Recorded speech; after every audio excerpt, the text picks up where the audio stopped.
let's see here. Forgive me, I am finishing reading up.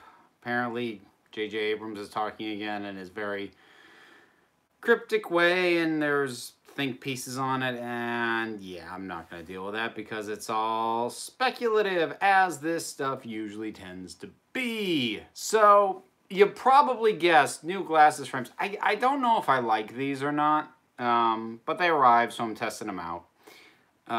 So, let's see what's going on here.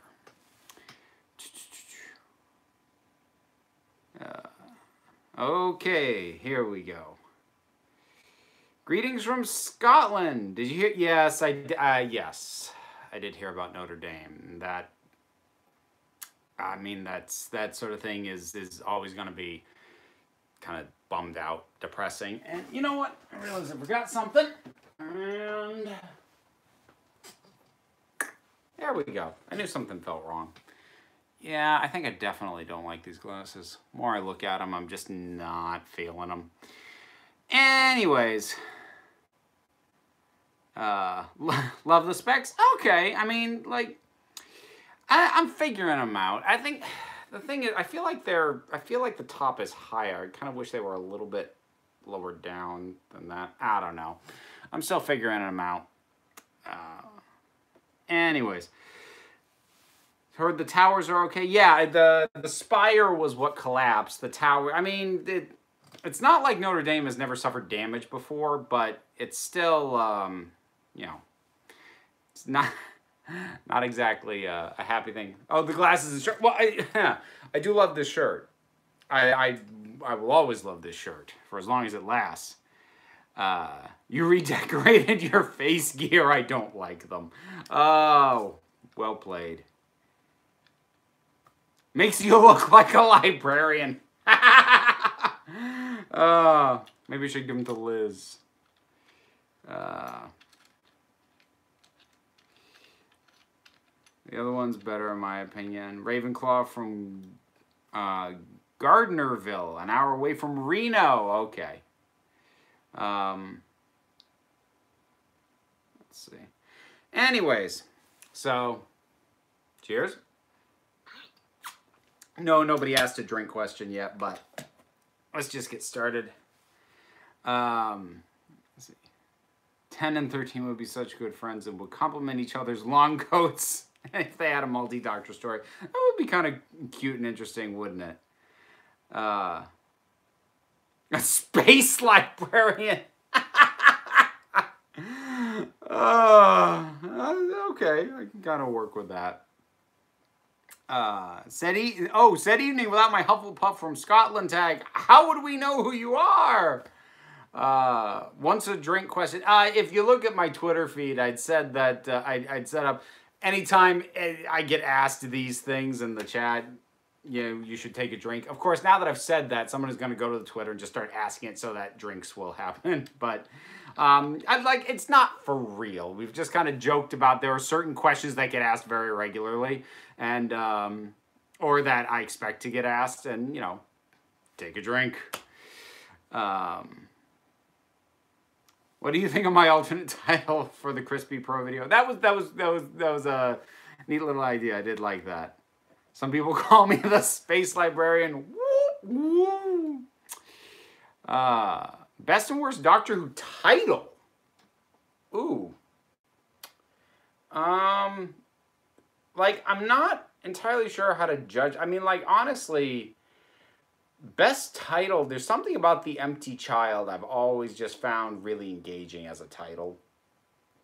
But as far as worst, it's hard to say because most of the ones where I'm like, that's not a good title, that title is still appropriate to the tone. So I'm like, I'm not sure. It's like, in my mind, a bad title needs to be unpleasant to the ear, but also like unrepresentative. So like Mummy on the Orient Express, that's a dumb title, but that's also what the episode is. Dinosaurs on a Spaceship, dumb title, but descriptive and also fits with the tone of the thing. So trying to think of a worst title for Doctor Who, that's a bit tough. I mean, if you want to go back to classic Doctor Who and the Silurians, that time that they forgot that Doctor Who is not the guy's actual name. I mean, that's probably worst of all time just for that gaffe. Favorite cereal growing up?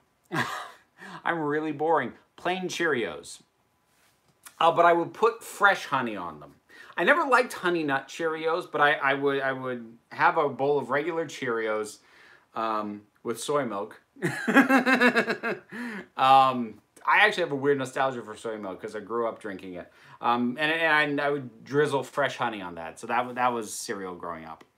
Are you ever going to rank the regenerations? Yes, eventually.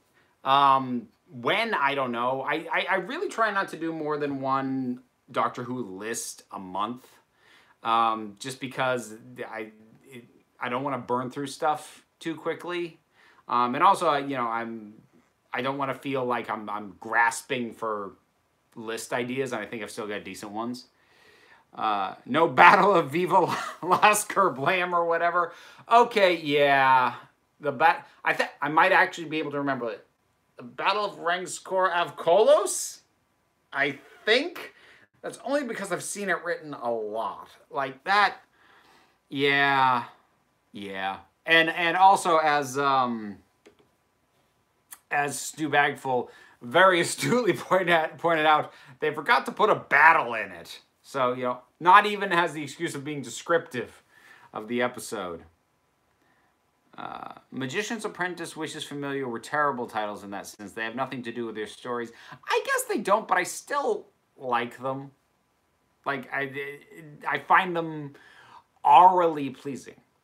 That's A-U, aurally pleasing. Not orally pleasing, that's something else.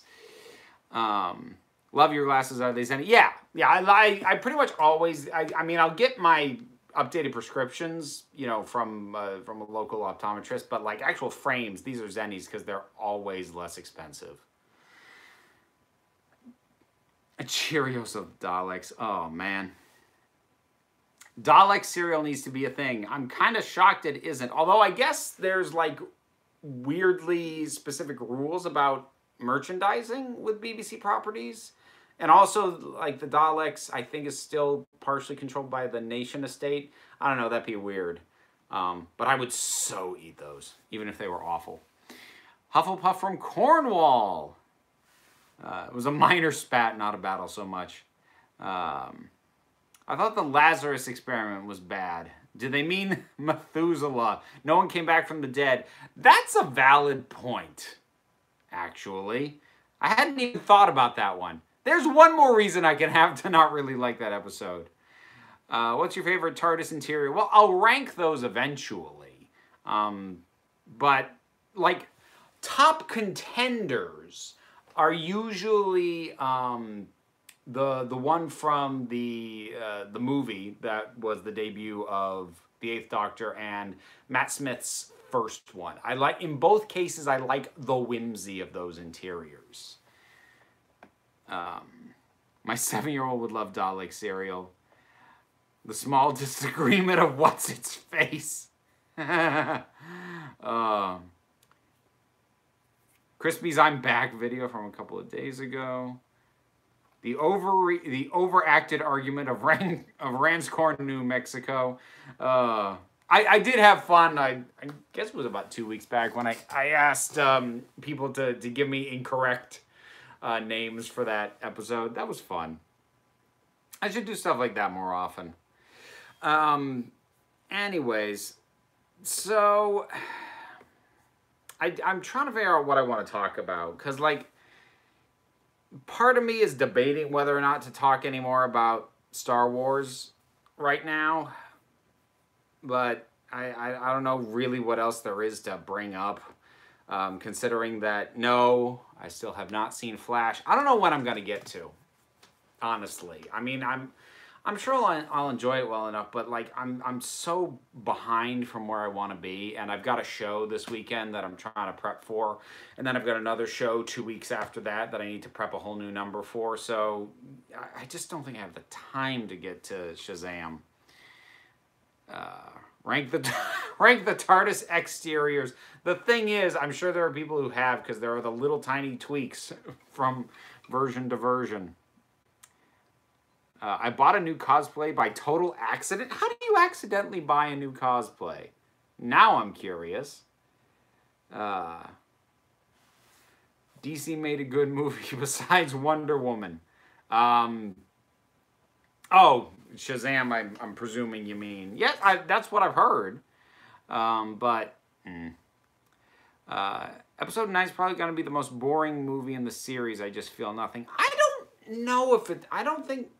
See, the thing is, I don't think you can accuse any of the Star Wars movies of being boring except for Attack of the Clones. For all the things that they are, they're not boring. Even Last Jedi, which I didn't like, wasn't boring. So, I don't expect episode 9 to be boring. I just... Oh, and like... When I did the video, and a lot of people pointed this out in the comments, when I did the video, I didn't know that it had been confirmed that, yeah, that is Palpatine's laugh, and he is coming back in some capacity. So, I guess I've got, what, about 8 months to come to terms with that, because I still hate it. And even if it's like a Force Ghost or whatever, I still hate it. Like, I can't think of a version that I don't hate that idea. Oh, fellow gender fluid. Very nice. The OA is great. I watched the whole show about...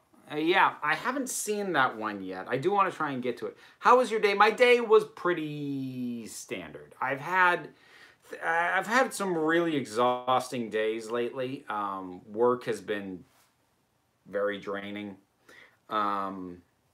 So, what's your current off the top of your head ranking of the Doctors? Oh, God. Okay, so, let me see. If I'm doing all of the canon ones, that's 14 of them. So, let me think here at the bottom. So, Davison is at the bottom. Then it's the War Doctor. Then it's Hartnell. Then... might actually be Tennant, and then Pertwee, then Colin Baker. He's bumped up quite a bit since I've been listening to Big Finish, but his time on the show still drags it down a bit. Then Paul McGann, Christopher Eccleston, Sylvester McCoy, Matt Smith, Patrick Troughton.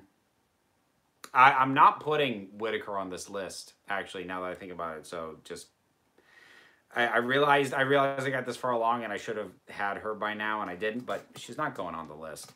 God, I must have forgotten somebody. Who did I forget? Oh, Tom Baker, Peter Capaldi. I'm not going to put Whittaker on the list until her run's done. I'm just not going to do it. Same reason I'm not going to give my overall opinion of Chibnall, or like compare him to Moffat or Davies until he's done. Because, you know, for as many of the issues as I saw with Series 11, I want to see if it gets better. So, there we go. Favorite movie you've seen so far this year? Mine is Us or Pet Sematary, neither of which I've seen. I don't really want to see Pet Sematary. I want to see Us, but it's not out anywhere near me. Best movie I've seen so far this year, actually, Lego Movie Part 2, which I liked pretty well when I saw it. I liked it a lot more after I saw it a second time and took my kid to it.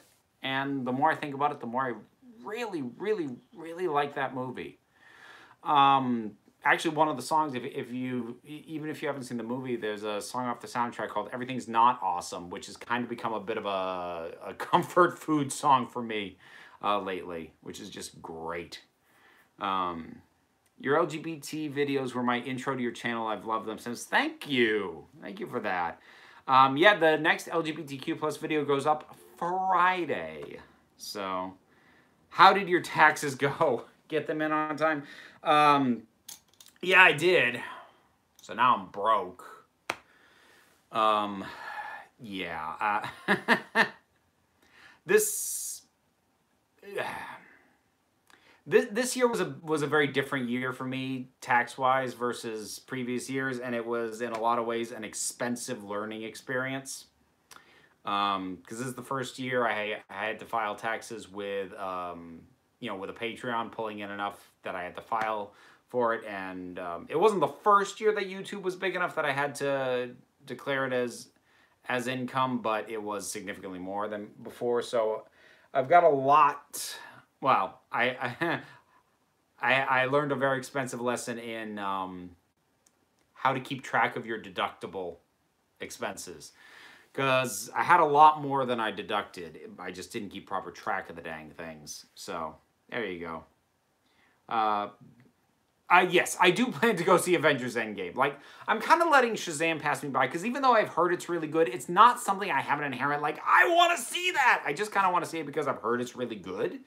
But Endgame, yeah, I will make time to see Endgame. So that's not even a question. Let's see. Another thing to look forward to on Friday. Oh, well, good. And now I'm broke. How relatable. Yeah. Yeah. Gotta go. But okay. See you, TV and Sin. Have a good one. Worst CGI in modern Who off the top of your head? I mean, my go-to will always be the Lazarus monster. I mean, just the design wasn't good, and he was so poorly integrated into the scene. Like, it was not good at all. Have you ever gotten into D&D? Oh, yeah. Oh, yeah. Used to be part of a gaming group. I suppose technically I still am, but it doesn't really meet anymore because Paul, who ran it, had another kid, so he can't really host anymore. But I'm trying to think, what was I last time we did actual D&D, because we did a lot of different things. We did, last time we met together, we did Cyberpunk, we did a Star Wars campaign at one point, we did Transformers campaign, we did Call of Cthulhu. Last time we actually did D&D, like straight up, I was a bard last time. And the time before that, I was a half-orc barbarian. Yeah. So, not especially inventive character builds, I have to admit. As an adopted kid, I like seeing my brethren be the good guys in Shazam and not evil orphans. The trope needs to die already. Oh, yeah. Oh, yeah. My parents died, so now I'm evil. Yeah, that we don't... And, like, the thing with so many of those tropes is, like, they're doubly awful because they can be hurtful and do damage if they're widespread enough. But even beyond that, the reason that they're... Another word for a trope is a cliche. It's tired. It's played out. Retire it. God's sake. Do you think the Collector is still alive? No. No, I don't. Because, I mean, like... When we saw the Collector's space in Infinity War, it was wrecked. There's no reason that Thanos wouldn't have killed him. It's not impossible for him to come back because we didn't see him die, but I don't think he's alive. He's toast for my money. Do you know?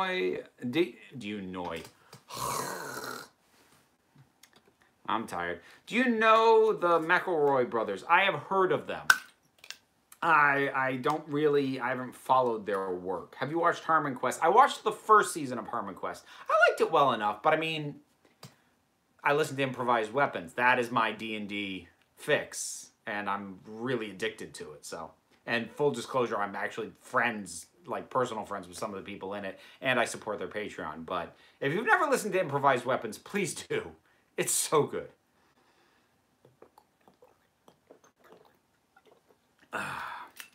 I so see you as a bard.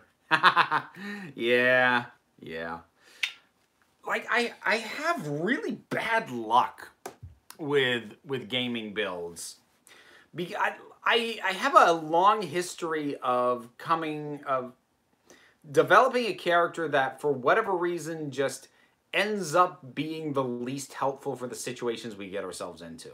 It's like every time I build a combat-focused character, we end up dealing with these magical things that completely, make me completely unhelpful. Anytime I make a non-combat centered or support character, it turns out everything's combat and I needed to, like, just bring a big axe. Like, I think the only time that I proved to be notably useful was in the Star Wars campaign, because I was a droid. I was a droid slicer, which is the Star Wars gaming equivalent of a hacker.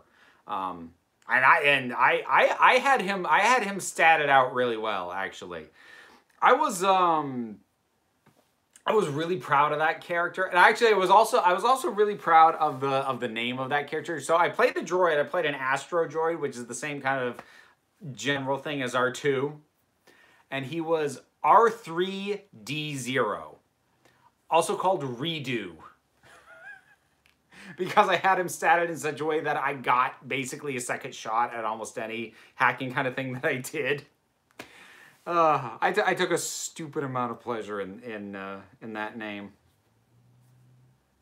Your way of drinking wine is fancy. I'm not sure it is. I drank straight from the bottle. Have you watched Battlestar Galactica? No, I haven't yet. That is going to be remedied in the near future, because once I finally finish doing Cowboy Bebop episode by episode for the podcast feed, I'm going to start watching Battlestar Galactica for the first time, so we'll see. Have you ever listened to Eminem's Big Finish arc with 5 Imperial? I'm sorry, what? I don't know what that word is. Did you watch the original Star Trek TV shows, movies? I never got into the TV show because, like, my grandfather would watch it sometimes, but I was, in my youth, I had a really hard time getting over how cheesy the effects were. I did watch the movies, though. I watched Voyage Home, especially, a lot. So, that, like, to me, I think original Star Trek cast, I tend to think of the movies way more than I do the TV show, actually. You've got absinthe. Who's got absinthe? I actually kind of like absinthe. It's got kind of the licorice thing going on, which oh, speaking of which, okay. More people have sent me stuff, and like, I don't know how long ago it was that I said I hadn't had jelly babies before, but if you were here a couple of weeks ago when I tried a whole bunch of stuff that have been sent to me, including jelly babies, which I've now received more of, which I ended up not liking, like, very much at all. But here's the thing. Not only did I get another bag of these, I got these, which is a different brand. So I guess jelly babies are a bit like gummy bears in the US, where it's not like a specific brand, but rather just like a general shape and a thing that anybody can make. So I guess I will try now Sugarland, having tried previously Maynard's Bassett's, which was not good. You can send the jelly babies to me. Which classic Doctor would you want to face a modern villain of your choice? Oh, geez. Honestly, I'd kind of like to see the second Doctor take on the Silence. I don't blame you. Bassett's jelly babies are horrible. Okay.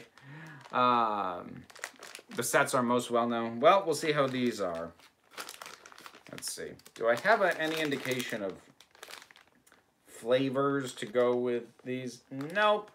Is that not a thing in the UK? Is that just a US thing? Because, like, in the US, we have a tendency to put, like, a little guide, like what color is what flavor.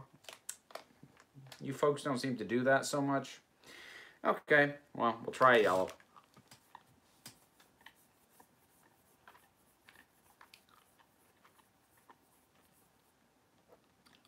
Okay. It's not great, but it's better than those other ones were. Okay. That's definitely better footing that we're on.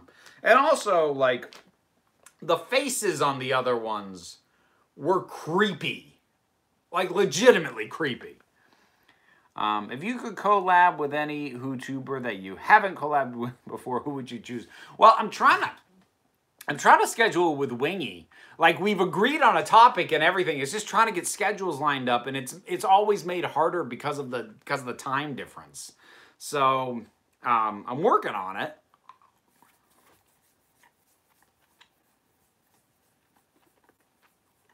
Purple's all right. The yellow was better. Purple is always the best flavor. No, purple's always the worst flavor. Because purple's always grape. That's the worst. That's always the worst. Grape is the worst candy flavor, except for banana. Like every now and then you get some, like Laffy Taffy does banana. Why? Why would you do that? Oh, and apparently that pink chocolate bar thing from that couple weeks ago that made me like, ugh, that was banana flavored, which explains why I had such a visceral reaction to it. So, who had the idea of baby-shaped candy? I don't know, but they were disturbed. Is there one thing you don't like about each of the doctors? Probably, but I'm not sure I'm up for sorting that out right now. Purple is always black currant. Why would you make grape-flavored sweets? Okay, welcome to the U.S. Purple's always grape, and it's bad. I like banana Laffy Taffy. Okay, Beach Girl, I'll send you mine next time I end up with it. What else we got in here? We got orange, which generally is orange. Grape is great. I love it. We started a sweet wars in the chat. Love it. Have you ever seen Quantum Leap? Like once. Like a random episode when I was really young that I barely remember.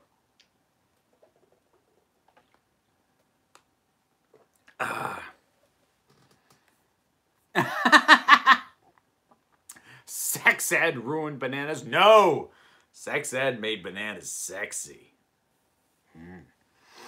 Do you like how the doctor is a coward most of the time? See, I'm not sure if you could say the doctor is a coward most of the time. The doctor is frequently a coward on first reaction.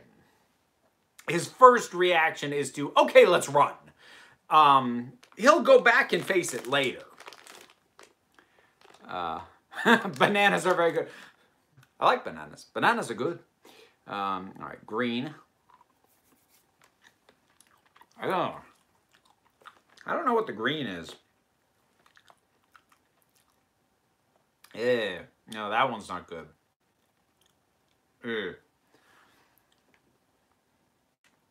I like cola flavor. Must be the only one. Yeah, I don't drink soda anyway, so like cola flavored candy is very weird for me, like as a thing.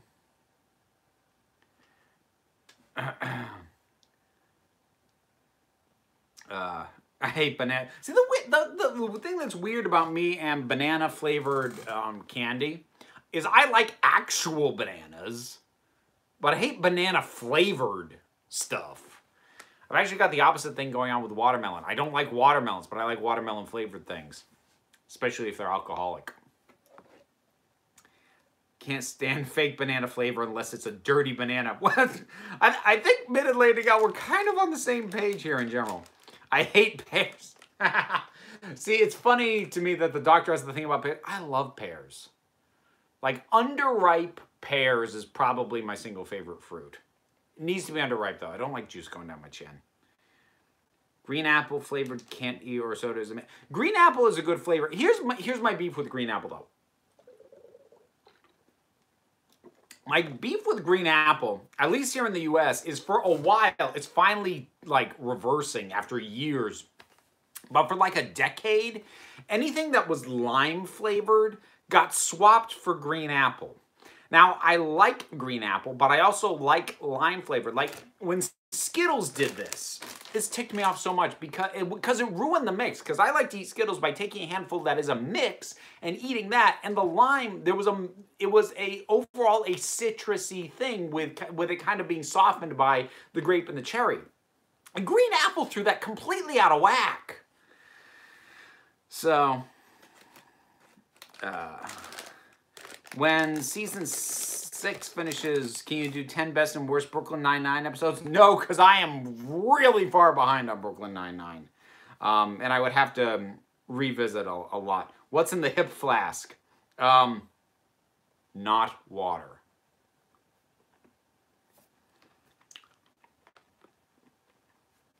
I don't even know what I grabbed there. I think that was the purple again. Is there? Okay, so we've got a red, and then I'll have tried all of these. I think the yellow was still the best out of this. I still don't love it, but it's better than the other ones. Who has better hair, Paul McGann in the TV movie or David Tennant? Oh, boy. I mean, David Tennant's style is more current than McGann's, is at this point in time, but sort of taking that out of it, I think McGann had better hair.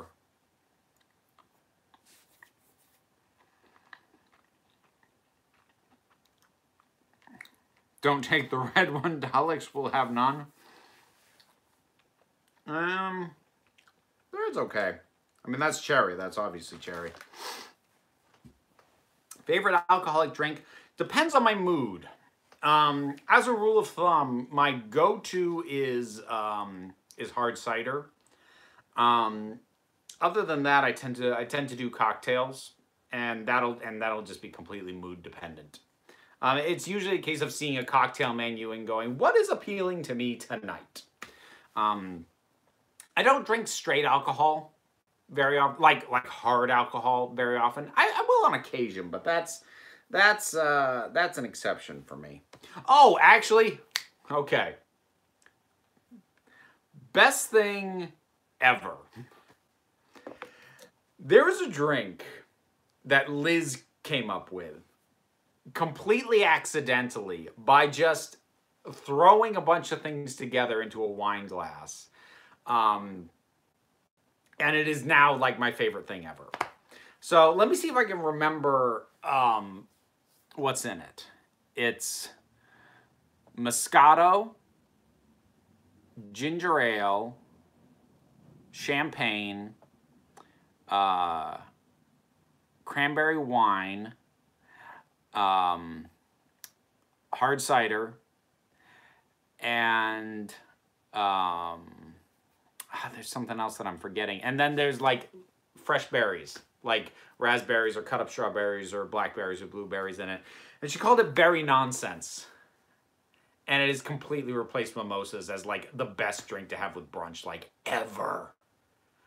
Oh, it's amazing. Capaldi's hair was its own character.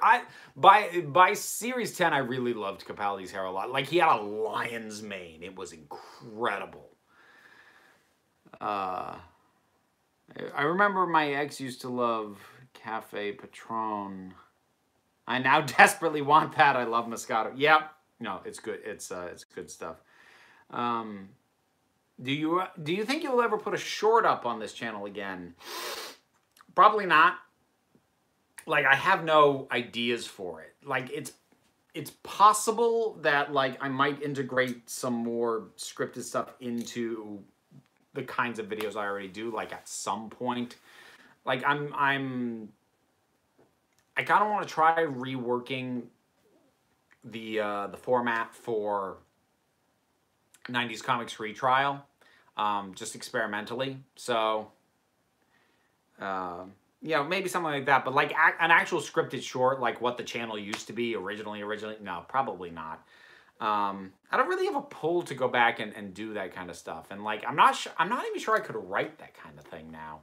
Like, I feel like my instincts as a writer have moved on from what I was doing back then. I was at a dance Saturday night and had a drink called Sex on the Farm. I've heard of Sex on the Beach. I've heard of Sex in the Ocean. Sex on the Farm, that's a new one. I'm curious.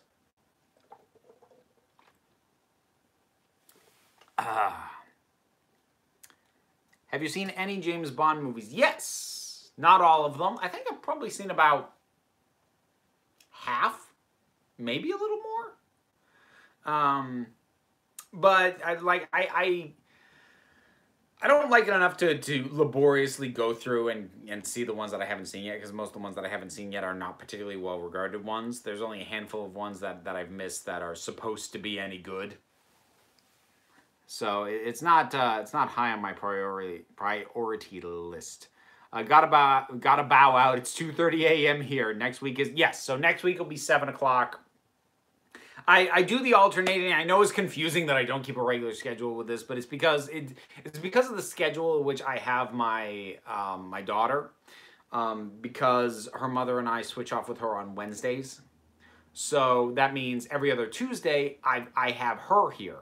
And when she's here, I can't start at 7 because I'm not gonna tell my kid to do her own bedtime so that I can get on a live stream. I want her to be in bed and then have enough of a padding of time after that I can unwind a little before doing this. Whereas next week, she'll be with her mother and I will just, I'll get home from work, I'll have dinner, and then I'll talk with all you folks. Hey, sorry for the serious question, but you're great on LGBT issues. Any advice for a non-binary person whose OCD is convincing them they're a TERF? Okay. All right, I'm trying to parse all that. So I'm slightly confused by the question. I guess in context, I'm not entirely sure I'm following what OCD it means in this context. Maybe it's just the structure of the question, the way you asked it. I'm missing something. But I want to answer that. I'm just not entirely sure I understand the situation that you're describing. I mean, if you want to take a crack at clarifying it, I'll do my best with it. Sounds like a bit of a rough situation. Here in my country, there's a cocktail called Aspera de... I'm not going to try... Smurf Sperm, which is creamy and blue. It's Karaoke coconut milk. Oh, yeah. I've had that. Bar I worked at, they just called it Smurf Jizz. So, same idea, different... we went for the slang. You went for the technical terminology. I used to like wine coolers in college, but now I like either rum, whiskey, or Diet Coke. I'm curious, for the folks who are A, old enough to drink, and B, have been out of college for a little while, do you find that you almost completely move away from the stuff that you drank when you were in college? Because when I was in college, it was vodka and like Mike's Hard Lemonade, and I don't like either of them now. Benjamin, if you're still there, you don't have to do another donation to clarify the question. You can just ask, and I'm keeping an eye out for you to see if you do, because like I said, I do want to answer that and try and give some perspective if I can.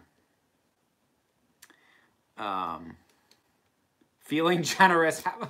Thank you, Tammy. I appreciate that quite a bit. Favorite horror... my God. Take another drink.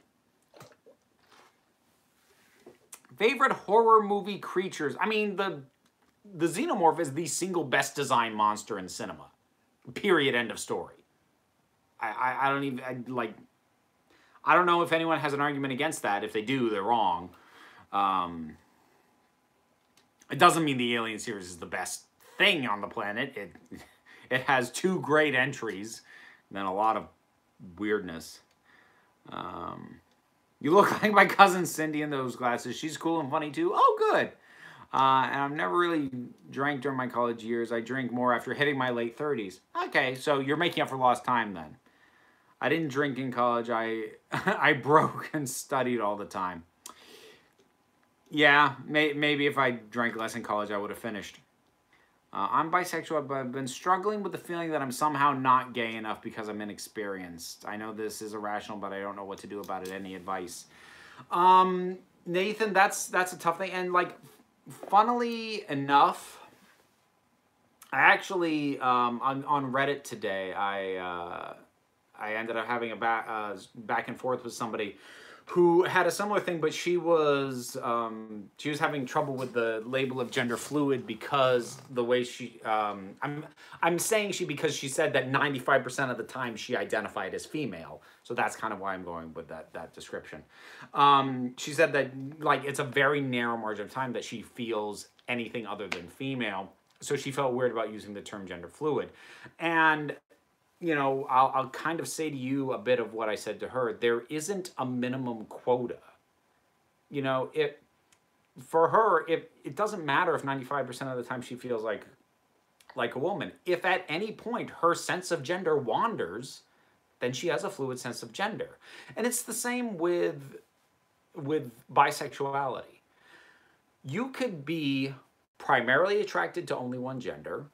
You can have only had relationships with one gender. But if you have attractions, genuine attractions, whether you have actually acted on them with a partner or not, for something other than just one gender, then you have every right to the term bisexuality. There is anyone who says that you're not bi enough or you're not gay enough or whatever, that's gatekeeping. That is stupid and destructive and oftentimes weirdly hateful. So I always take a lot of issue with that entire idea and that whole concept that you have to be some certain percentage or balance of these things in order to claim the label. And no, that's not true. You just don't. And I saw that somebody like dropped the term heteroflexible. I've seen those like heteroflexible, homoflexible, and they're not unuseful terms. For my part, I find those sort of excessively specific terms to like start to just clutter up the language a little bit. But if that feels like a better fit than bisexual, try it on for size. See if that feels better for you, because that's the other thing. You don't have to change who you are to fit a label better. Like, my own philosophy is to heck with the labels, let other people figure out what to call you. But I mean, if labels bring you comfort, because I know they do for some people, by all means, look around, see if there's a label that works better. Let's see. Answer helped me a lot. Helped me as well. Thanks a lot. Oh, thank you. Everyone has preferences, and there's absolutely nothing wrong with that. I'm bisexual with a stronger preference for males, but I'm still bisexual. I mean, yeah. Look, I don't really talk about this, but like, I put a lot of emphasis on the fact that my attractions strongly lead towards women, because they do, and every romantic relationship I've ever had has been with a woman. But like, I am bisexual. I don't identify that like vocally very often, just because I end up getting a flood of guys hitting on me and I'm like, I'm really not interested. But like, technically speaking, I am. So, you know. Okay, Benjamin, here we go. Sorry, context. All right, sorry. Hang on a second, guys. Let me get this. OCD gives extremely intense, intrusive thoughts that make you cycle and believe false things about yourself and tell you that's what you think, i.e., I get locked into gender essentialism. Oh, okay.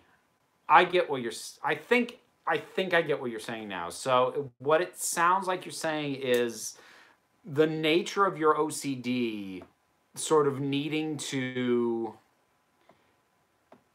you know, parse things out and have everything in its proper place is clashing with your own non-traditional gender identity.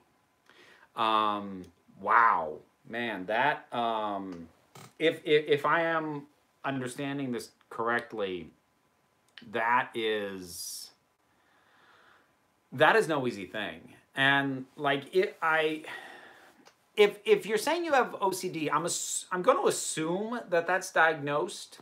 Um, and I would hope that you would have somebody that you can talk to, a therapist or something of that nature, because I feel like that kind of clash, that kind of internal clash going on in your head, sort of between your brain and your identity.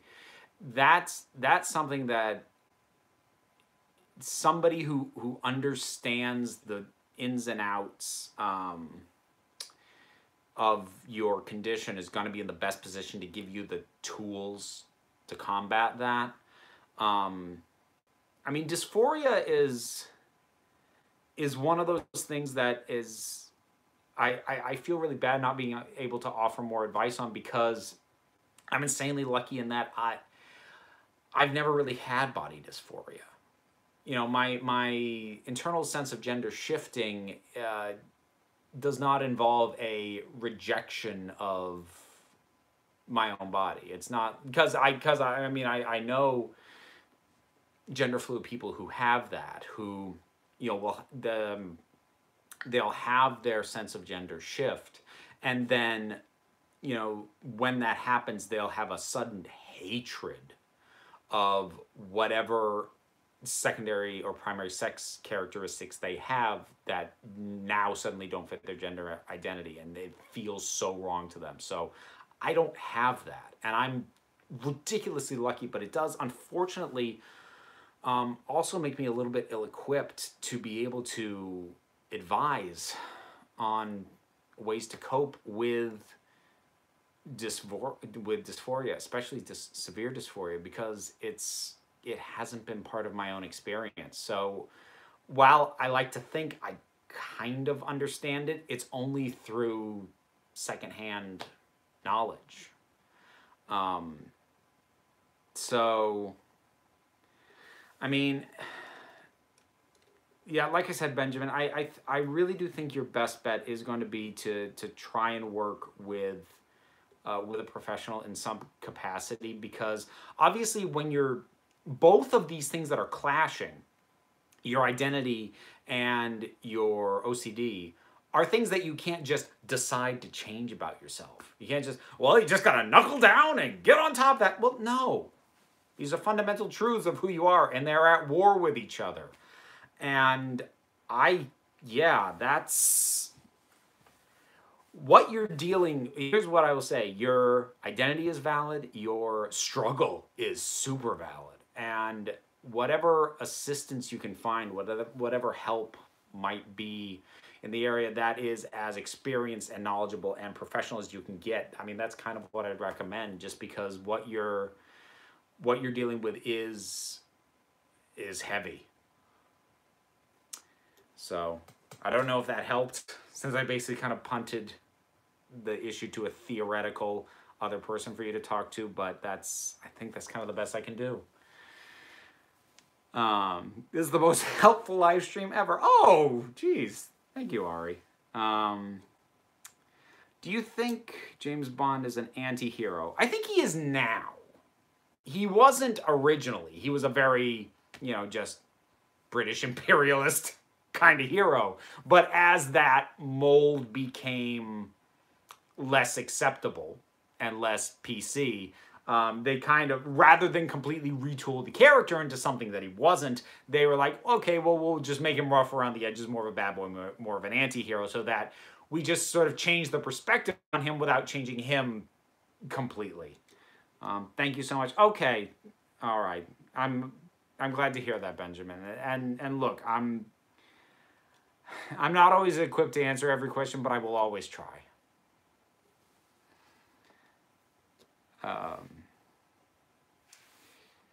Wilf and Graham, the ultimate granddads. I like Graham, but nobody comes close to Wilf. Like, nobody even holds a candle to Wilf. If you're talking, you know, that granddad vibe. Have you ever seen the show Awake that was canceled after one season. Nope. Not sure I ever even heard of it. I wanted to ask you something because I'm on a club that may come across it. What is the difference between sex and gender? Also, I'm trying to explain gender fluid and other things to my friends. Okay. Super basic. And there are more learned people who can give you a better answer than I can. Your sex is your physical gender, is your physical state. Your gender is your sense of self. So the classic, like at this point, most people get the idea of transgender. And transgender is when your physical body, your biological assigned sex does not match the gender that you are. Your sense of self is in conflict with your body. And so transgender people, trans men assigned female at birth, transition to men, trans women assigned male at birth, transition to women.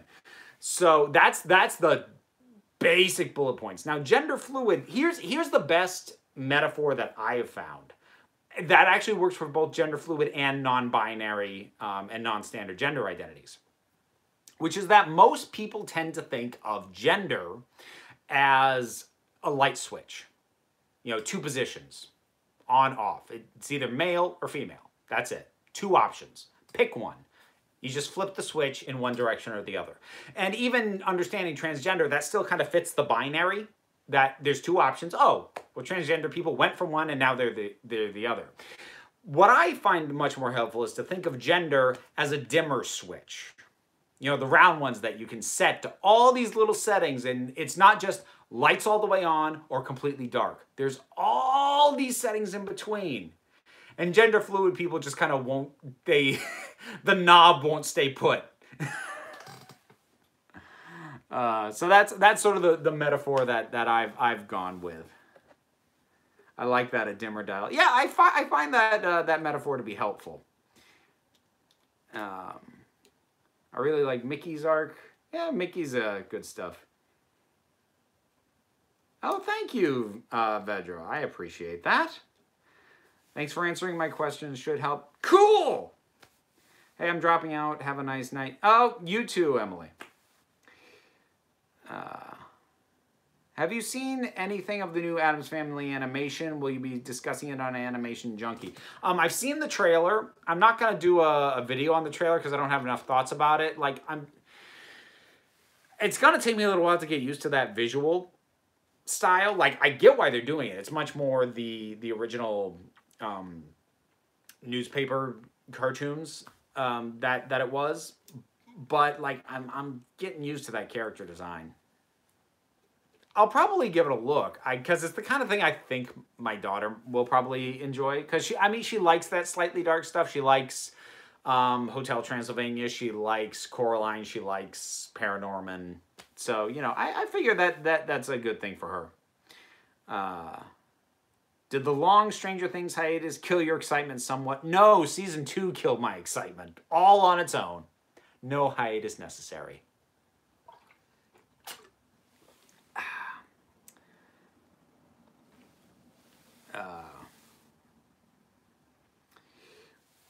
We should have all versions.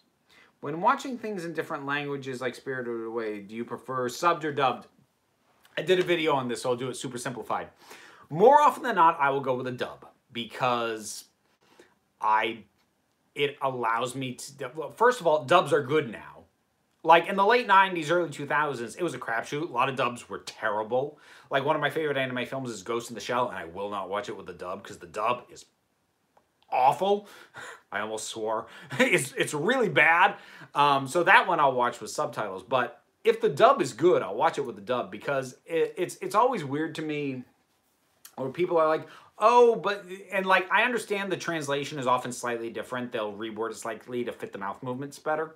But, it's always struck me weird, the argument that, oh, you have to watch the subtitle because the original language is the intended experience. I'm like, I'm pretty sure the intended experience was not watching the bottom 2 inches of the screen and reading. Like, in my mind, that's way more disruptive to the intended viewing experience than hearing a different language is.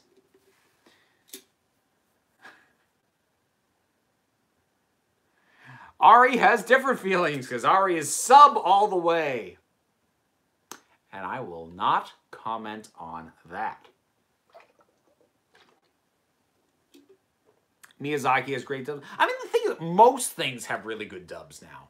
It's actually, I cannot remember the last time I heard a genuinely bad dub. It's been a long time.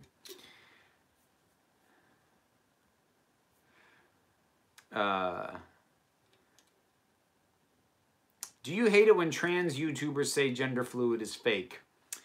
I didn't realize that was a thing. See, this is the thing. I'm super selective about what corners of YouTube I wander into. So, you know, if that is a, let's go with not uncommon event for transgender YouTubers to denigrate or invalidate gender fluidity, which, I mean, that doesn't super shock me, because, like, let me be clear, I'm not like saying transgender people reject gender fluid people. My experience has not been that. But there are elements within the trans community that are very exclusionary, and I have encountered that before. So I'm not shocked to hear that it exists in some of the YouTube spaces as well. It's disappointing, but is what it is. Most underrated animated series. I don't know. My favorite anime series is Escaflowne, and I feel like that's on nobody's top 10, so there you go. Do you watch Critical Role? I have not. I know what it is. I've heard of it, but no, I haven't seen that one. Plenty of sub in these parts. Yes, I noticed. Have you ever watched Voltron Legendary Defender? I have not. They can be good for a laugh when you have an adult dub for a kid. I mean, like, if you get camp value out of it, sometimes a bad dub can be funny, but like, as someone who doesn't particularly enjoy cringe humor and doesn't really do the so bad it's funny thing, like, I don't get that entertainment out of it, but I know some people do. Have you seen Doom Patrol yet? I have not. I don't know when I'm going to get to that. I've heard very good things about it. I don't know when that's going to happen. I just remembered about your old green screen. What the heck set that memory off? Like, what on earth reminded you of the green screen? Wow, that's going back a ways. Have to head out. Have a. It's been grand. Good night, and a good night to you as well. I watch everything, even in English, with subtitles. Ideally, I watch with both, but they rarely match up. Yeah. What's your go-to karaoke song? I do not sing karaoke, as a rule of thumb. I have to be very tipsy to do karaoke. Because the thing is, most things I would be confident in singing are things that I tend to gravitate towards a small selection of show tunes, because that's like, I don't have a pop singer voice, and I know that, and it drives me crazy. So, like, but my willingness to belt out a show tune, I need to know I've got a receptive audience to do that. So, you don't like So Bad It's Good, so you don't like The Room. I've actually never seen The Room. But that part of the reason that I haven't is that whole area of entertainment is not really my bag. Why did you stop using the green screen? Well, 3 reasons. One, it adds to the editing time. 2, at least at the time, the editing software I had, the effect was not great. I got new editing software. Maybe it would be better. I haven't tested it because of number 3, which is that I've only got one room where I was willing to set it up as a permanent fixture because it is a huge pain in the ass to set up and take down every time I want to use it.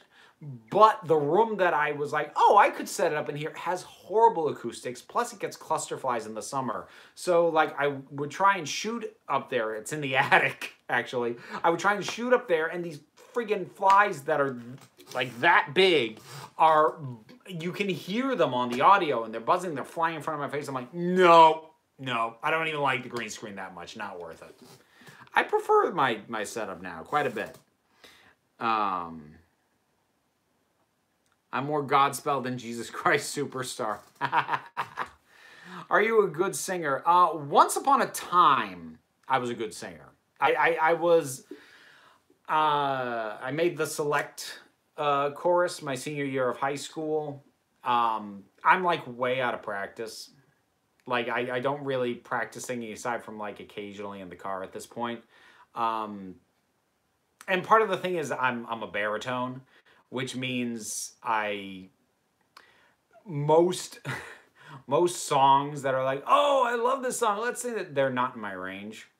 Like I say, I like to belt out the occasional show tune, but I have to be really selective because most lead singing parts in show tunes are either tenors or they are in the upper register of baritone and just out of my comfort area.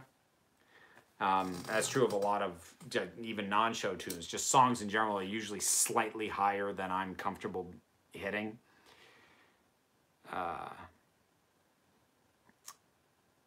Favorite or most bothersome Harry Potter plot hole? I mean, it's the first thing that leaps to my brain. The entire way that time travel worked in The Cursed Child. I.e., not the way time travel worked the last time they did it. Are you going to see Hellboy? And have you seen The Tick on Amazon? I haven't seen The Tick. Hellboy didn't show up anywhere near me, so I'll probably wait till streaming. That thing sounds like it was a disaster. I would love to be a soprano. Spelled capitalized, so I think you're meaning of the Tony variety. How long do you have to be a $60 patron before you can commission a review? Every month that you do the $60 tier, that's a review. So that said, I don't always get to them within a month of you having secured that. I get to them as quickly as I can. But I went a while only having one a month. I've had a number of them kind of pile up on me, so I'm playing catch up right now. And like the one for Monstrous Regiment, that was from months ago, but it was a 500-page book. It took me a while to get through it. But the way that tier works is once that comes through, once that $60 comes through, you have bought a commissioned review with that. So if you stay at that level for another month, if you roll that over, you just bought another review. So that's how that works. Oh, I thought everyone just universally agreed that Cursed Child wasn't canon. Quite possibly, but like that was the first thing that came to my head. So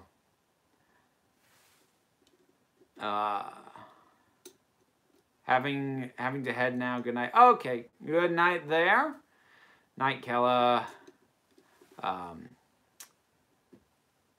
you ever been swatted by the FBI? Not that I know of. Since you have said that you are not out at work, is there anything you do to hide anything about your body that might out you? Well, I mean, I don't paint my nails. I mean, I've like this hand, they're a little bit grown out, but like I get away with that because like there's other people with long, like including a guy, there's like a musician a couple of cubicles down from me who has long nails. Not that I claim to be a musician, but I mean, guys with long nails I get away with. Obviously, I don't wear, you know, frames like these. I have to wear a sports bra at work these days because, yeah, I've got curvature now. So that I have to strap down. So that's a thing.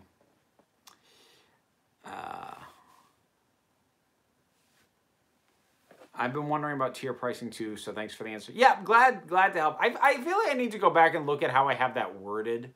Because I've had that question come up a few times recently, so I feel like I need to go back and take another look at that. Jody's code is allegedly changing for Series 12. What are you hoping for? I don't know. I like that code. Like, I'm not saying they can't change, but like I feel like the coat should be a constant. Like, I look at how much Capaldi changed. The coat stayed the same. I don't know. Can $60 patrons commission book reviews? Yes, but if it's over 300 pages, we might need to negotiate something higher than 60 because... I loved reading the Monstrous Regimen, but like I said, 500 pages, it threw off my schedule. So, yes, books are not excluded, but depending on how long it is, we might need to talk. If you're the one who emailed me last week, I actually responded to that email earlier today. So if you want to hit me back up on email or DM on Twitter or whatever, we can figure it out. Do you think you'll ever get to the point where you can be out at work? At the job I'm at now, no. No, I don't. Did you get your hair recolored yet? Nope. This is what it's been. It's what it's been for a while. I mean, you can tell because it stops there. When I get it dyed to the roots. So, I mean, you can see how long it's been. My Buffy group is doing trivia next week, and I'm in charge of studying season 6. I feel like curling into a ball and crying. Ooh, yeah, that one's gonna be rough. But I mean, you've got Once More with Feeling at least. That's something. Can I make you watch anime if I become a $60 patron? It opens up so many possibilities. Just kidding, I'm broke. Like the $60 gets you, well, for an hour-long show, it'll get you 2 episodes. For something that's like a half hour, 4. So like at the $60 level, you're not going to be able to commission me to watch an entire anime series. But you could get me to take on a few episodes. But yes, I feel you on the broke. So yeah, taxes. Book is 288 pages. That is viable, then, I would say. Thoughts on Jodie Whittaker's and John Pertwee's title sequence? I'm not entirely sure why you would compare the two. And also, it would depend on which Pertwee title sequence. Because I liked his last season. I liked that one best out of his. I should probably wrap it up soon. I have gone longer than I usually do, actually. I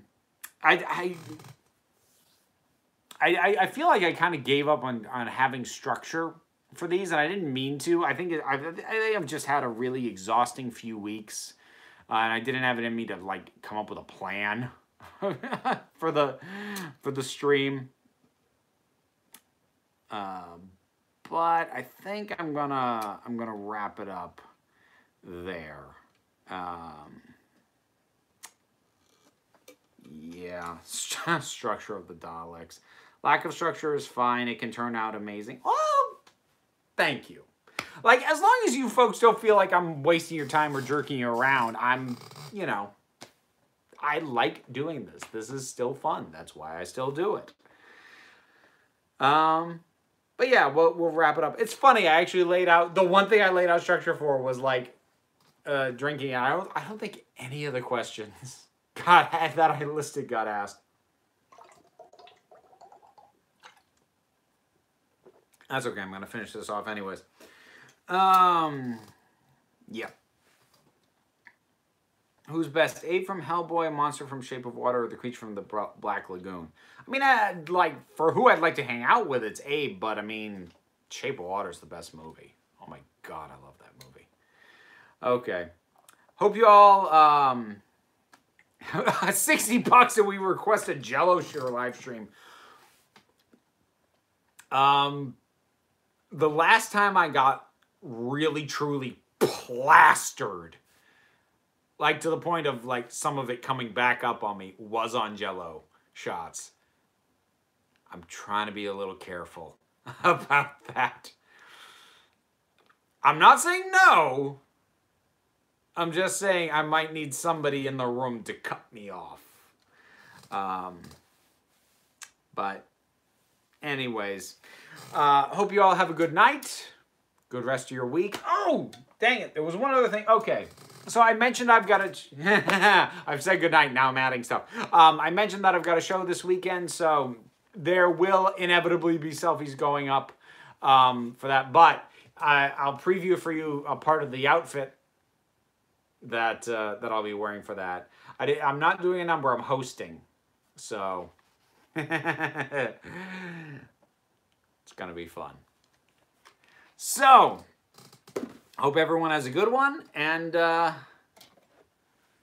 cheers.